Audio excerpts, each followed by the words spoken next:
What if I told you that some of the healthy habits that I had been following for years that were actually harming my body? Well, at the very least, it was delaying the progress that I wanted to see. For years, there are some things that I followed that I thought I was doing the right thing, but in actuality, it was not the right thing specifically for my body.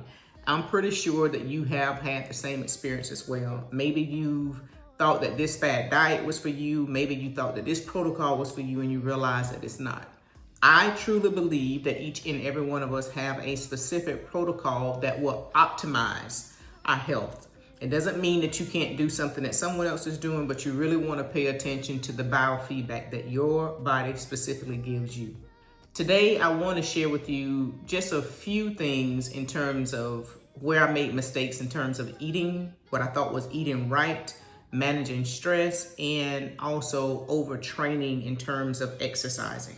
So stay tuned and let's get started. My first tip is, or my first mistake, or the first thing that I think delayed my progress is thinking that one diet is a one size fit all.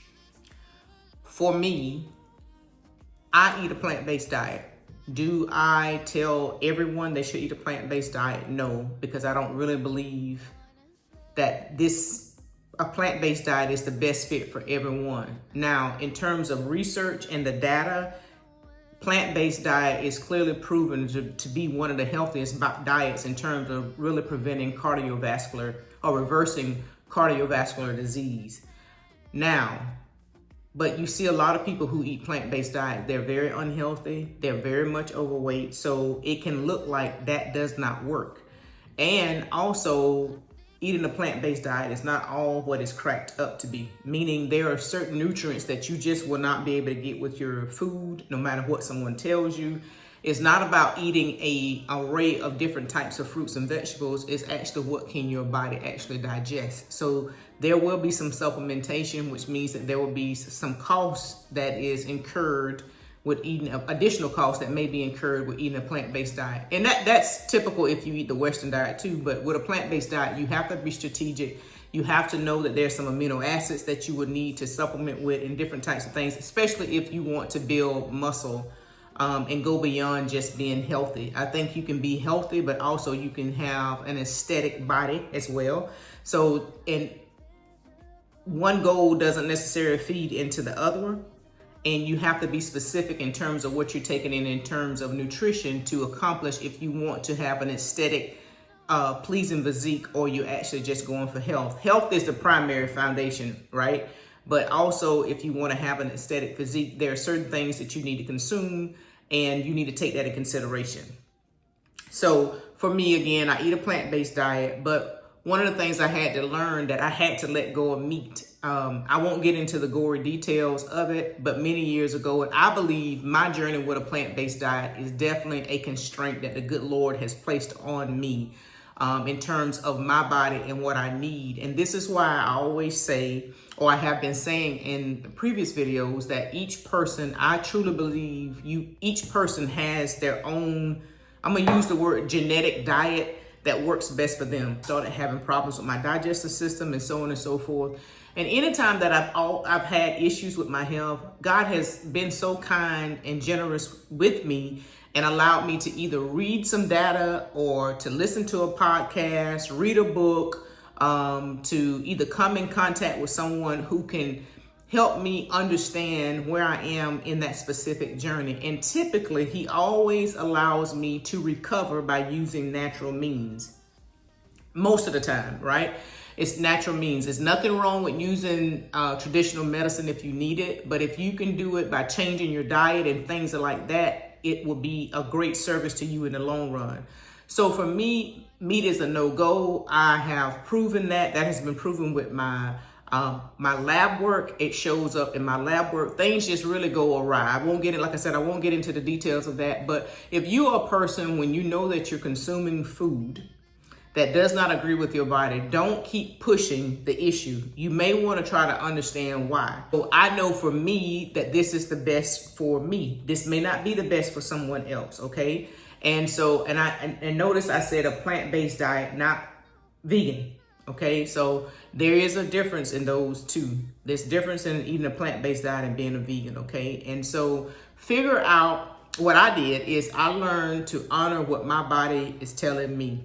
And sometimes it could be something that you could take and maybe indigestion, and you can consume the food later on. But I know for me, meat is a no-go. I know for me, gluten is a no-go. I know for me, soy is a no-go. Okay, so there are some things that I know about myself that I have learned to appreciate versus try to fight against that, because for me, medically and longevity wise, that is the best decision for me.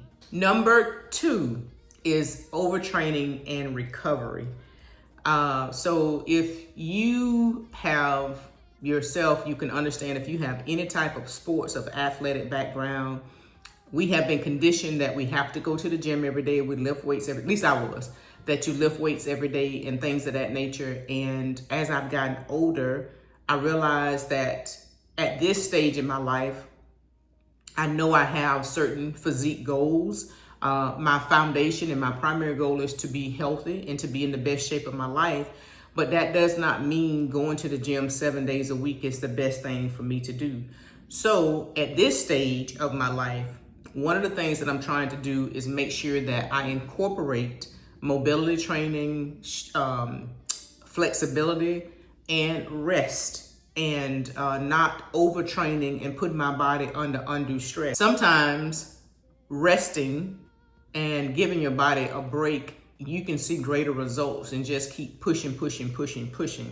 I think I created that mindset of just go because I was in a sport that kind of demanded that type of mindset or that type of attitude. But long term, I realized for me, it's not something I want to do.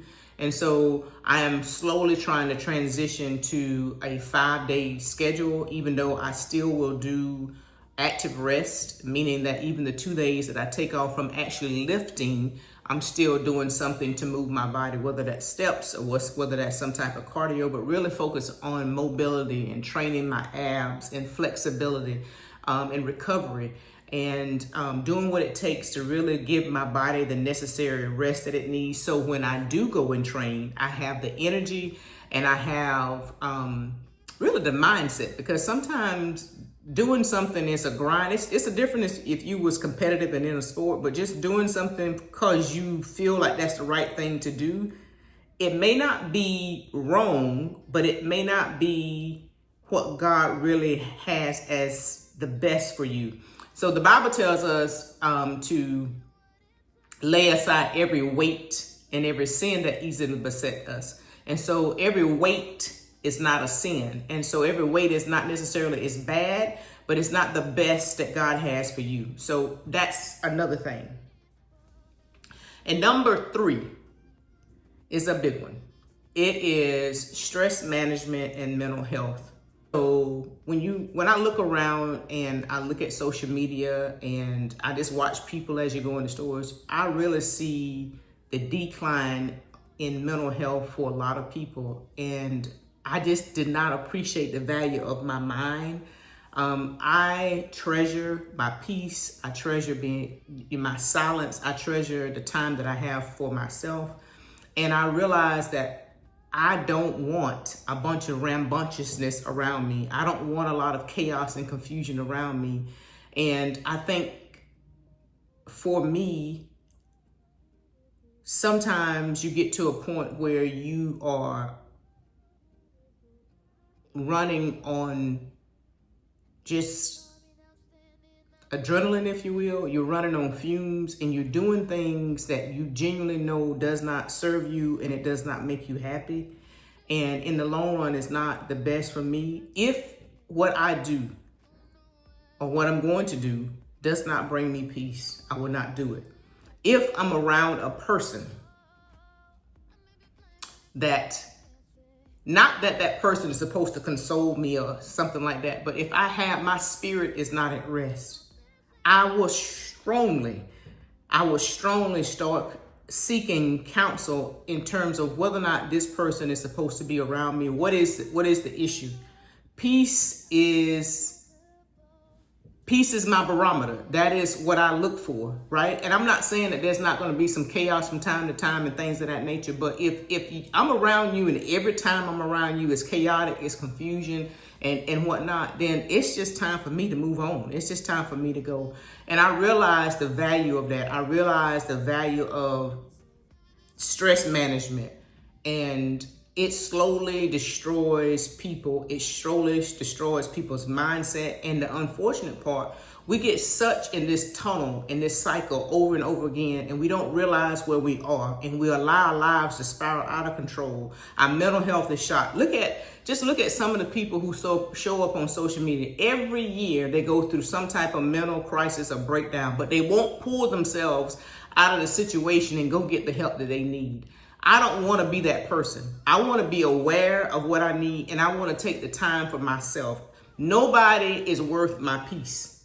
No person is worth my peace. And so I will do whatever I have to do to protect that. And if that means me staying to myself, I will stay to myself. I will do whatever it takes to give me peace. I will do whatever it takes to preserve my mental health and my well-being, because I know physically I'm not well if mentally I'm not well. So those two go together, they go hand in hand. I want you to stay encouraged. I want you to take some time to look at your life, and maybe there's some things that you want to change about yourself. I've changed a lot of different things. Those are just 3 things. And I want to encourage you to learn how to be introspective and learn how to make the necessary changes that you need to improve the life and to have the life that you want. Your health and well-being is important. And I just want to encourage you today to take some time to focus on you, be introspective, look at what you need in order to be the best you as possible. If this video has blessed you in any way, please like, comment, and subscribe, and stay tuned for next week's video. Be blessed.